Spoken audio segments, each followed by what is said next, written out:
As good as it gets. Loose ball, however, picked up by the Nuggets and allowed to Watson while Murray. Hardaway Jr. was first to it. 83-74. Watson's inside. What if I told you the Los Angeles Lakers are chasing a 23-year-old from Denver, and the price tag just made everybody's jaw drop? What if I told you that the same front office that just gave away 2 unprotected first-round picks and 2 pick swaps for a center they barely know is now sitting at a summer league game in Las Vegas, and the general manager is seen having a conversation with the exact player they were supposedly done chasing? What if I told you the most fascinating offseason in Lakers history, the first offseason without LeBron James in 8 years, is still not over? Stay with me, because this story has everything. Departures, desperation, a blockbuster that stunned the league, a trade war with Denver that nobody expected, a mystery meeting caught on camera, and a question that every Lakers fan is losing sleep over right now. Should the Lakers be going after Peyton Watson? Or should they pivot to Jonathan Kuminga? And where does Spencer Jones fit into all of this? Buckle up. We are going all the way in. Let's go back to where this all starts. Because to understand what's happening right now in the summer of 2026, you need to understand what the Lakers just went through. Picture this. It is the morning of July 1st, 2026. Free agency is hours away. The Los Angeles Lakers are sitting on more than $50 million in salary cap space, more money than they have had to play with in years. But here is the twist. They are not celebrating. They are nervous. Because the night before, the greatest Laker since Kobe Bryant sat down with the front office and said the words they had been dreading. LeBron James told the Los Angeles Lakers he was leaving. Not a retirement. Not a slow fade into the background. A clean, deliberate decision. LeBron James, at 41 years old, told Rob Pelinka and the Lakers organization that he would be continuing his NBA career somewhere else. Not in Los Angeles. Not in purple and gold. Somewhere new. The 4-time champion, the all-time leading scorer in NBA history, the man who brought the Lakers their first championship in 10 years back in the NBA bubble in 2020, he was gone. And just like that, the longest era in recent Lakers history was over. Now think about what that feels like inside that building. 8 years. 8 years of life with LeBron. 8 years of that number 23 or that number 6 pulling people out of their seats every single night. 8 years of playoff runs and press conferences and drama and championships and Instagram posts and everything that comes with having the most famous basketball player on the planet in your locker room. And then one morning, it's just done. Jeannie Buss released a statement almost immediately. It was warm, gracious, full of appreciation. LeBron responded on social media with the same energy. There was no drama. No beef. No scorched earth. Just 2 parties who had a great run together and understood that the chapter was closing. But here is the thing about endings. They always create beginnings. And in this case, the beginning the Lakers had been quietly building toward for over a year was finally, officially, undeniably here. The Luka Dončić era in Los Angeles had begun. Now, if you are one of the people who forgot exactly how Luka Dončić ended up in Los Angeles, let me remind you. Because it is one of the most stunning trades in modern NBA history. In February of 2025, the Los Angeles Lakers, in a move that sent shockwaves from Dallas all the way to Europe, traded for Luka Dončić, one of the most gifted offensive players the game has ever seen. They gave up Anthony Davis, Max Christie, and a first-round pick. They got back the most creative, most skilled, most unique playmaker on the planet at just 25 years old. Dallas Mavericks fans were devastated. Their general manager eventually lost his job over it. And the Lakers, suddenly, had something they had not had since the Kobe and Shaq days. A generational player in his prime to build everything around. But there was a complication. LeBron was still there. And while LeBron James playing alongside his son Bronny on an NBA team was an incredible and genuinely emotional story, having 2 alpha players, LeBron and Luka, on the same roster created its own set of challenges. 2 ball-dominant players. 2 guys who needed the ball in their hands to be most effective. 2 guys whose games were built around controlling the pace and tempo of a game. It worked, but it was not perfect. And the clock was ticking. Luka Dončić had a player option on his contract. That meant that if the Lakers did not build something around him that felt like a genuine championship contender, he could walk. The urgency was real. The pressure was real. And the moment LeBron walked out that door and freed up $52 million in cap space, Pelinka had exactly one job. Build Luka a team. So what did they do in those first 35 minutes of free agency? They did something absolutely extraordinary. They pulled off a sign-and-trade with the Utah Jazz for Walker Kessler. Now if you don't know Walker Kessler, let me paint you a picture. 7 feet 2 inches tall. 250 pounds. One of the best shot blockers in the entire NBA. An offensive rebounding machine. A lob threat. A rim runner. A guy who, in his last healthy season, averaged 11 points, 12 rebounds, and 2.5 blocks per game. A guy who Luka Dončić had apparently specifically requested, because there were reports that Luka told the Lakers front office he wanted, quote, an A-list center to play alongside him. Walker Kessler was that center. But getting him was not cheap. The Lakers gave the Utah Jazz 2 unprotected first-round picks, in 2031 and 2033, and 2 first-round pick swaps in 2028 and 2030. Kessler himself got a 4-year, $130 million contract. That is a lot of money. That is a lot of draft capital. That is a franchise-altering commitment. But the Lakers did not stop there.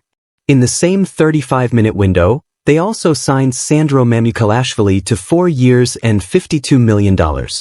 They signed Quentin Grimes to 4 years and $60 million. And they signed Colin Sexton to 2 years and $19 million.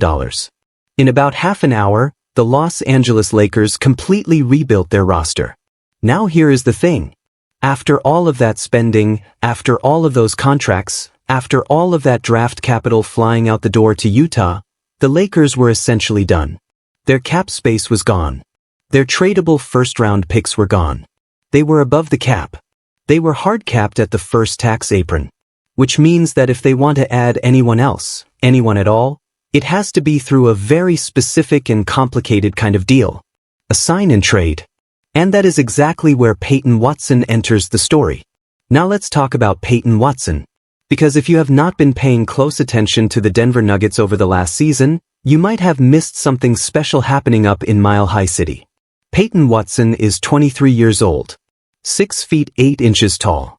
A former first-round pick out of UCLA.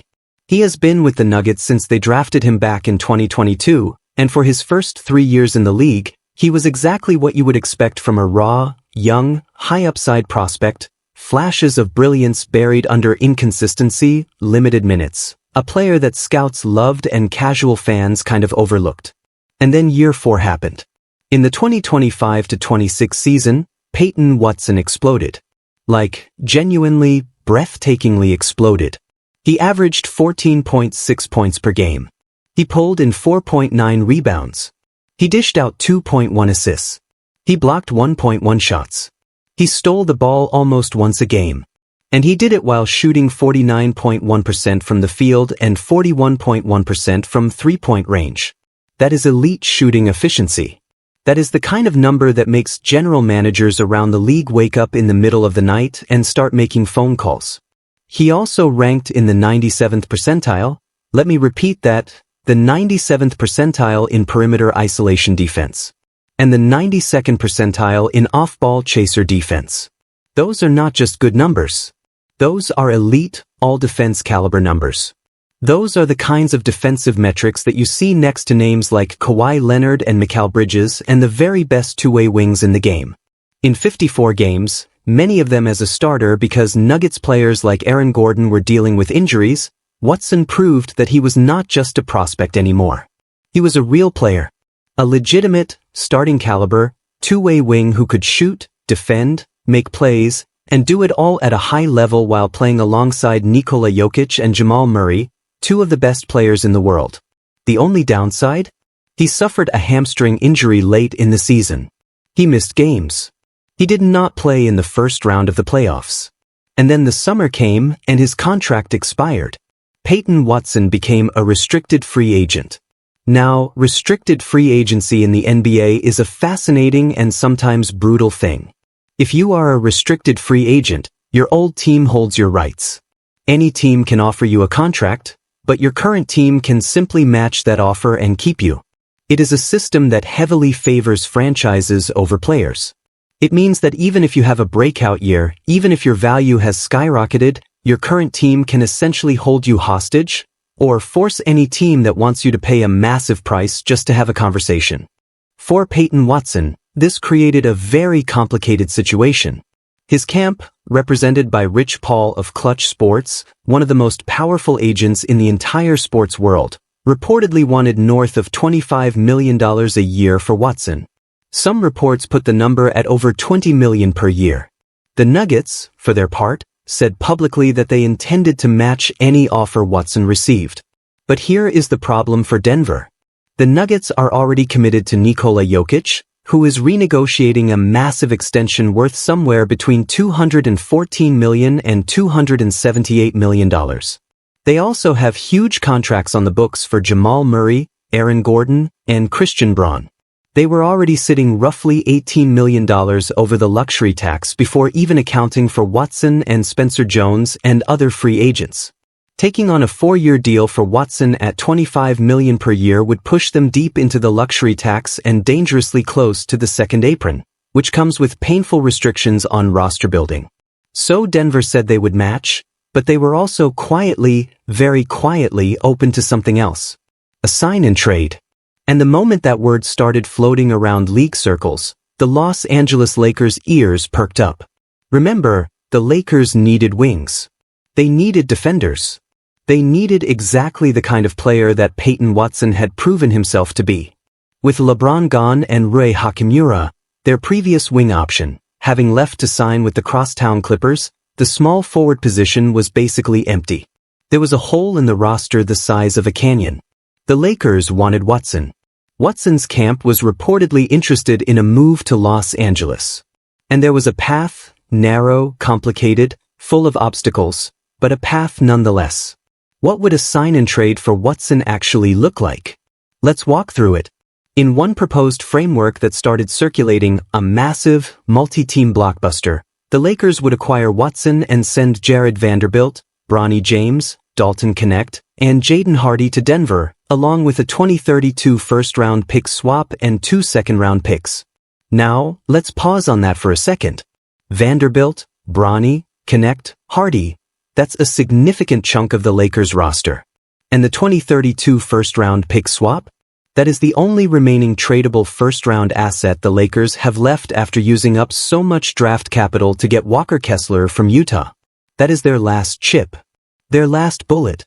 The one piece of leverage they have in any conversation about adding a significant player. In another proposed scenario, the deal gets even more creative, involving the Miami Heat and the New Orleans Pelicans, with the Lakers also picking up Herb Jones from New Orleans along with Watson. Herb Jones, a quality, proven defender, would add even more versatility to the wing depth. But the moving parts in that deal are enormous, and getting 3 teams aligned on a trade is never easy. And then there's the big complication underneath all of this. Denver wanted the Watson price to match what the Lakers paid for Walker Kessler. Think about that. 2 unprotected first-round picks. 2 pick swaps. The Nuggets were essentially saying, if you want Peyton Watson, we want what the Jazz got for Walker Kessler. The Lakers simply cannot do that. They already spent that currency on Kessler. They are out of unprotected first-round picks for the foreseeable future. The only card they have left is the 2032 swap, and there are reports that even that, the Lakers are reluctant to give up.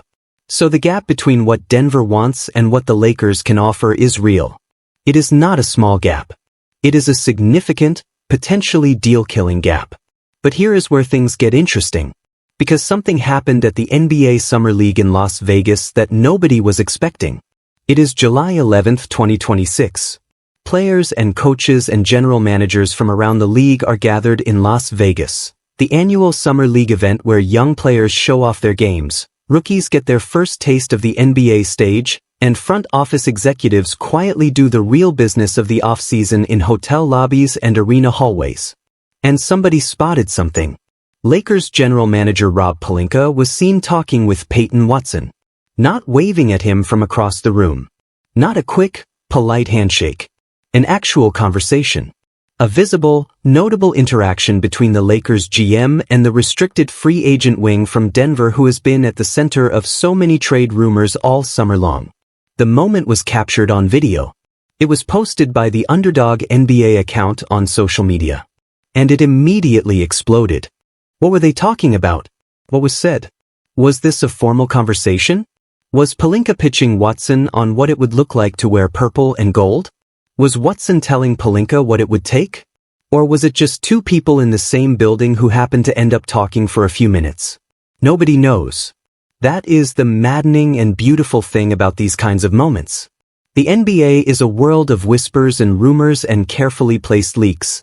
And a visible conversation at Summer League between a GM and a free agent target is exactly the kind of thing that sends the entire basketball world into overdrive speculation mode. But here is the reality. Here is what the facts on the ground actually tell us. After Colin Sexton's signing became official, a 2-year, $19 million deal, the Lakers officially crossed over the salary cap. They can no longer sign players outright to any significant contract. They are above the cap now, which means that the only way they can add Peyton Watson at this point is through a sign-and-trade. And the only significant asset they have to offer in a sign-and-trade is Jared Vanderbilt's contract and that precious 2032 first-round pick swap. The question is whether that is enough for Denver. And based on the reports that have come out, it probably isn't. At least not yet. Because the Nuggets were asking for Kessler-level compensation. 2 unprotected firsts. Multiple swaps. A full package. They are not going to give away Peyton Watson, a 23-year-old who just had a breakout season and is poised to be one of the best two-way wings in the Western Conference for the next decade, for a couple of second-round picks and a contract the Nuggets don't want. So what does this mean for the Lakers? It means they are stuck at a crossroads. And the other road on that crossroads has a name. Jonathan Kuminga. Now, Kuminga's story is a whole different saga, and it is one of the most interesting stories of this entire offseason. Because Kuminga is not a restricted free agent, he's an unrestricted one. And that changes everything. Let me set the scene. Jonathan Kuminga, 23 years old, is a gifted, athletic forward who was once considered the cornerstone of the Golden State Warriors' future. He was a lottery pick. He was supposed to be the next great Warrior after Steph Curry and Klay Thompson. He had all the tools. The athleticism, the physicality, the offensive upside. But his time in Golden State was rocky. He clashed with the system. He clashed with the culture. He reportedly rubbed legendary head coach Steve Kerr the wrong way. And eventually, at the trade deadline, the Warriors shipped him to the Atlanta Hawks. In Atlanta, Kuminga got a fresh start. He played 16 games with the Hawks and showed enough that the front office decided to evaluate him as a free agent rather than simply picking up his $24.3 million team option. So when free agency opened in 2026, Jonathan Kuminga was available. Unrestricted. No team could match an offer. He was free to go wherever he wanted. And the Los Angeles Lakers wanted him badly. The vision that the Lakers painted for Kuminga was compelling. He would be the starting wing alongside Luka Dončić and Austin Reeves. He would have a defined role, real minutes, and the chance to build his value playing next to one of the best defensive players in basketball. For a guy who spent years fighting for his place in Golden State's system, the idea of being told, "You are our guy, you are a starter, here is your role," was enormously appealing. Kuminga wanted to be a Laker. Reports confirmed that he had genuine interest. But here was the problem. Money. Kuminga wanted somewhere in the range of $25 million a year. His camp was looking at a number that reflected his potential and his upside, not necessarily the resume he had built so far in his career, which showed a player with flashes of brilliance but limited consistent production. His career averages were around 12.5 points, 4 rebounds, and a couple assists per game on decent efficiency, good, but not $25 million a year good by most evaluations. The Lakers, on the other hand, reportedly started their offer to Kuminga at around $10 million a year. And if you are Kuminga's agent, you look at that number and you nearly fall out of your chair. That gap, between $10 million and $25 million, is enormous. That is not a negotiating difference. That is a philosophical difference. That is two sides of a conversation who are not even in the same neighborhood. And then the Collin Sexton signing happened. When the Lakers officially signed Sexton to that 2-year, $19 million deal, they went above the salary cap. And once you are above the cap, you can no longer simply offer a free agent a direct contract at any significant number. The Lakers' 2-year, $20 million offer to Kuminga? Gone. Off the table. Done. From that point forward, the only way the Lakers could land Jonathan Kuminga was through a sign-and-trade with the Atlanta Hawks. Here is how sign-and-trades work for unrestricted free agents. The player agrees to sign with his old team, in this case, the Hawks, on a new contract. And then that new team immediately trades the player to the destination of his choice, in this case, the Lakers. The old team receives players and assets in return. It is a mechanism that allows teams above the salary cap to acquire players they otherwise could not afford, while also giving the player the ability to earn a richer contract than the acquiring team could directly offer. The framework that emerged from reporting was this. The Lakers would send Jared Vanderbilt and the 2032 first-round pick swap to the Hawks. Kuminga would sign a deal with Atlanta, get traded to Los Angeles, and be the starting wing they desperately needed. The Hawks reportedly expressed willingness to make this work. But there was a problem. And the problem had a name. Jared Vanderbilt. Vanderbilt has 2 years left on his contract.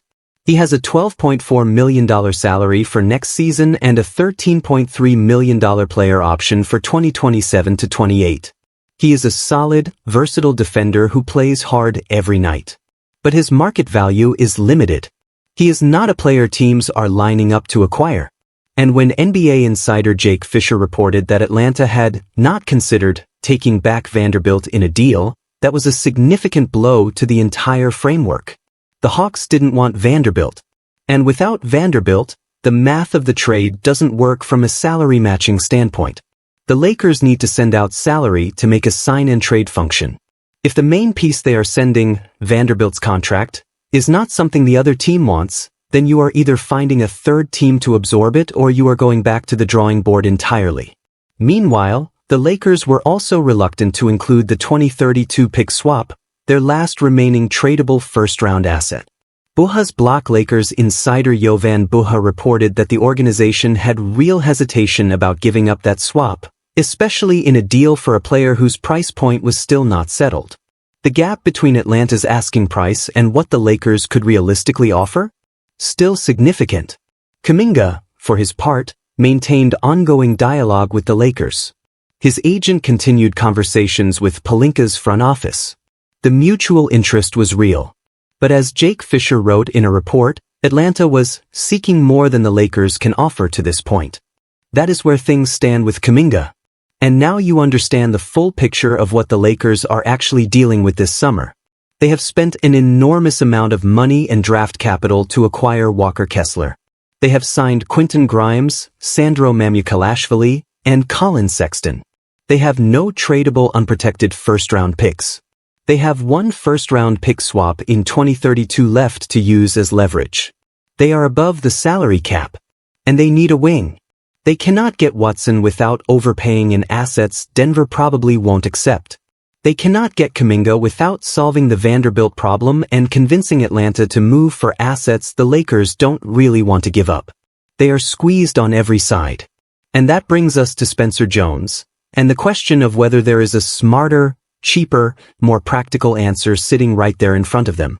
Spencer Jones is a very different kind of player than Watson or Kuminga. He is not a star. He is not a name that makes headlines or sends Twitter into meltdown mode. He is a 25-year-old forward out of Stanford who went undrafted in 2024 and spent his rookie season with the Denver Nuggets on a two-way contract before converting to a standard NBA deal. What Spencer Jones is, though, is exactly the kind of player that winning NBA teams are built with. He is 6 feet 7 inches tall. He plays hard. He competes. He shoots the ball at an elite level. 51% from the field and 40.3% from 3 in 37 starts last season. He averaged 7.6 points and 3.9 rebounds per game in a supporting role alongside Jokic and Murray, and he did it on a two-way contract. He ranked 6th in the NBA in corner three-point percentage at 53%. Spencer Jones is a connector. A glue guy. A guy who does not need the ball to be effective, who spaces the floor, who competes on defense, who makes the players around him better. He is also a restricted free agent, meaning Denver can match any offer he receives. But unlike Peyton Watson, he is not seeking $25 million a year. Reports suggest he was looking at something closer to $4 million per year on a new deal, which is a bargain-level price for the production and fit he offers. And here is the fascinating wrinkle. Spencer Jones himself has said publicly that he is fielding offers from multiple teams. He even posted something on LinkedIn about potentially starting a new job in a new place. He is openly acknowledging that he might not return to Denver. That is unusual language for a restricted free agent who is expected to simply re-sign with his current team. The question is whether any team is willing to offer Jones enough to make Denver think twice about matching. And whether one of those teams could be the Lakers, or could offer him as part of a multi-team scenario that helps solve the Vanderbilt problem. But let me be honest with you for a moment. Spencer Jones as a standalone addition to the Lakers roster, if it could happen, would be a smart, sensible move. He is exactly what the Lakers need.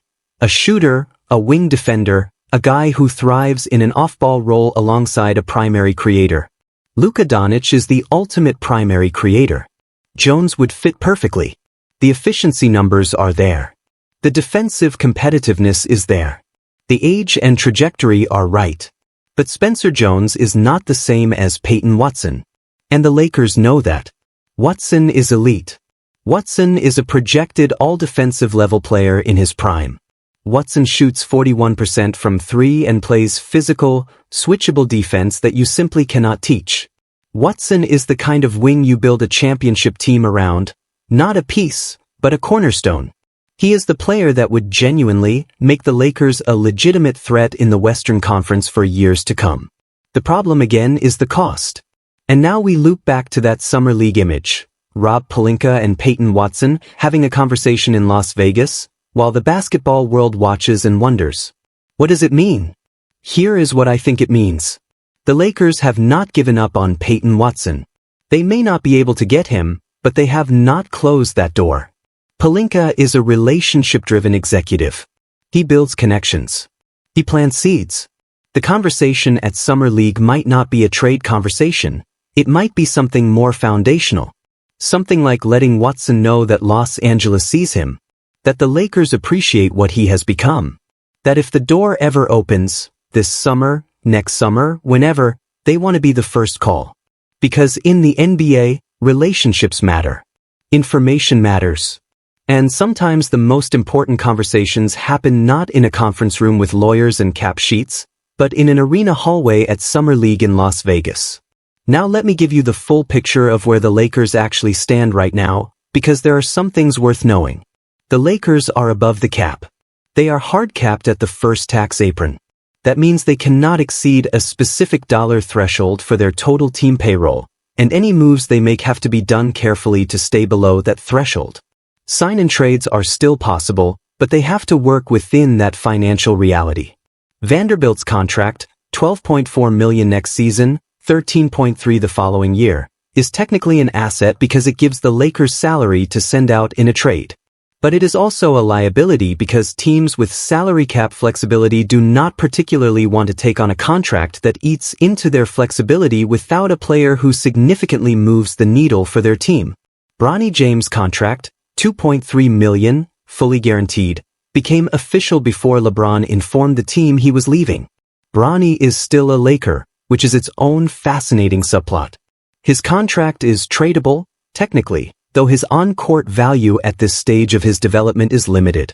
The 2032 first-round pick swap is the crown jewel. It is the one thing the Lakers have left that most teams would actually want.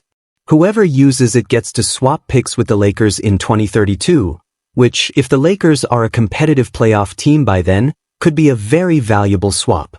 That is why the Lakers are reluctant to use it. And that is why teams like Denver and Atlanta are specifically asking for it. So you can see the chess match. Denver wants the swap. Atlanta wants the swap. The Lakers want to keep the swap. Everybody needs Vanderbilt to go somewhere, but nobody wants Vanderbilt enough to build a trade around him. It is a classic NBA offseason gridlock. And here is the thing that makes all of this so maddening and so entertaining at the same time. NBA offseasons never stay gridlocked forever. Things move. Teams make decisions. Players get impatient. Agents make calls. A third team comes in with a creative solution. A player decides he wants to be somewhere badly enough to push the deal across the finish line. Right now, the Watson deal has real obstacles. The Kuminga deal has real obstacles. The Spencer Jones situation is simpler but smaller. But it is July 13th. The moratorium has just lifted. Free agency is officially open. And in the NBA, a lot can change in a very short amount of time. Let me walk you through some of the scenarios that could play out here, because I want you to understand the full range of possibilities, from the most likely to the most dramatic. Scenario 1. The Lakers land Jonathan Kuminga in a sign-and-trade. In this scenario, someone figures out the Vanderbilt problem. Either a third team agrees to take Vanderbilt's contract as part of a three-way deal, or the Hawks reconsider their position and decide that some combination of Vanderbilt, the 2032 swap, and maybe one additional piece is good enough. Kuminga signs a deal in the range of $22 to $25 million a year, enough to make him happy, structured in a way the Lakers can absorb. He arrives in Los Angeles as the starting wing. The Lakers have their Luka Kuminga core, with Reeves as the fourth star. This is probably the outcome the organization is most actively working toward right now. The mutual interest is real. The framework is visible. It just needs the pieces to fall into place. Scenario 2. The Watson deal gets creative and somehow closes. In this scenario, a multi-team deal involving the Pelicans or another team comes together. The Lakers ship out Vanderbilt and potentially a couple of role players. The Nuggets get enough salary relief and assets to justify moving Watson, and Watson ends up in purple and gold with a deal somewhere around $22 to $25 million a year. This scenario is harder than the Kuminga deal because it requires Denver to actively participate in helping Watson leave, and the Nuggets have said they intend to match. But if Watson's asking price is genuinely too high for Denver's cap situation, and they can find a trade that gives them salary flexibility and at least some assets, they might pull the trigger. Especially given that Jokic is signing a massive extension and the Nuggets need all the flexibility they can find. Scenario 3. The Lakers pivot entirely and go cheaper. In this scenario, neither Watson nor Kuminga comes to Los Angeles. The Hawks and Nuggets hold firm on their prices. The Lakers decide that giving up the 2032 swap, their last real chip, for a player who hasn't yet proven he can sustain a breakout season or for a player with a complicated track record isn't worth it. They fill the wing spot with a combination of veteran minimum signings and internal development. They look at players like Bruce Brown, Matisse Thybulle, Ochai Agbaji, or Zaire Williams, all capable players, none of whom require draft capital or complicated trades. And Spencer Jones might factor into this somehow, perhaps signed directly by the Lakers through an offer sheet that Denver ultimately matches, or through a simpler acquisition. This scenario is not glamorous, but it might be the most pragmatic. Scenario 4. Something completely unexpected happens. This is the NBA. You know this happens. A deal breaks down somewhere else and creates a domino effect. A player who was assumed to be staying somewhere suddenly becomes available. A three-team trade nobody saw coming gets pieced together over 48 hours of frantic phone calls. The Lakers end up with a player that nobody was talking about 2 weeks ago. In this league, the unexpected is not an exception. It is basically a guarantee. But here is what I keep coming back to. And I want to say this clearly, because I think it is the most important thing about this entire discussion. The Lakers have already made their big move this summer. Walker Kessler is a Laker. 2 unprotected first-round picks and 2 swaps. $130 million. That deal was made. It is done. It is real. And it is significant. Kessler next to Luka Dončić is a legitimately exciting pairing. Luka is one of the best passers in basketball. Kessler is one of the best lob threats and interior finishers in the game. Kessler's offensive rebounding alone, he led the league in offensive rebounds per game before his injury, is a skill that can change the entire offensive rhythm of a team. He gives the Lakers a physical presence in the paint that they have not had since the Anthony Davis days. And he is 24 years old, right in the heart of his development curve, with room to grow. But what I do know is this. The Lakers are hungry. Pelinka is aggressive. Luka Dončić is in his prime, and there is real urgency to build something around him before that player option becomes a question everyone is asking out loud. And the NBA world is watching to see what this new-look Lakers team actually becomes. One conversation at Summer League. One image caught on camera. Rob Pelinka and Peyton Watson. A moment that might mean everything or absolutely nothing, and the fact that we cannot tell which is exactly what makes this the most compelling offseason story in the entire league right now. The ball is in motion. The clock is ticking. And somewhere in Denver, in Atlanta, in Las Vegas, in offices and locker rooms and hotel lobbies across the NBA universe, deals are being made and broken and remade in real time. The Los Angeles Lakers are building something. And we are all watching to see exactly what that something turns out to be. Stay locked in, because this story is far from over.